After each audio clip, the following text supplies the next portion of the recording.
आपल्या उमरक्यामध्ये कपडे घ्यायला आलतो बघा काय झालं तर. चला रामकृष्ण हरी मंडळी, मी तुमचा विष्णू सुरूच. आज रविवार होता म्हणून सकाळी लवकर दुकान उघडलं. दुकान उघडून जरा गिऱ्हाईक झाल्यावर मिरर सेल्फी बी काढावं म्हणून काढून घेतलो आणि जेवण करून शेताकडे आलो. शेतात आल्यावर पहिलं पाणी भरून घ्यावं म्हटलं प्यायचं, नाहीतर 2 वाजता लेट जाते म्हणून. मग पाणी भरून घेतलं, जनावरला पाणी पाजिलो आणि निघालो उमरग्याला. रामपूर मार्गे आलो इकडं उमरग्याच्या अलीकडे तिथं चौरस्त्याला पहिलं पेट्रोल टाकून घेतलो गाडीला, बंद बिंद पडेल म्हणून कुठं.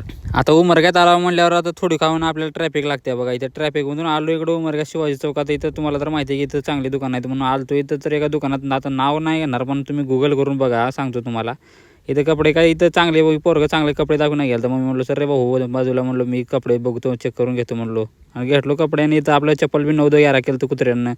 मग इथं भावापासून चप्पल घेऊन आलो. आता तुम्ही बी कमेंट करून सांगा बरं, तुम्ही उमरग्यामधून कोणत्या दुकानामधून कपड्याची खरेदी केला. इकडं गावकडे यायला मला अंधारच पडला. मग अंधार पडल्यावर इकडं आलो आणि इकडं शेतातून स्प्रिंकलर बदलायचं होतं. मग शेताकडे आलो आणि गाडीचं फोकस लावून स्प्रिंकलर बदलून घेतलो अंधार पडल्यावर. चला भेटू नवीन व्हिडिओमध्ये, तोपर्यंत फॉलो करून घ्या आणि तुमच्या भावाकडून तुम्हाला व तुमच्या परिवाराला दीपावलीच्या हार्दिक शुभेच्छा. धन्यवाद.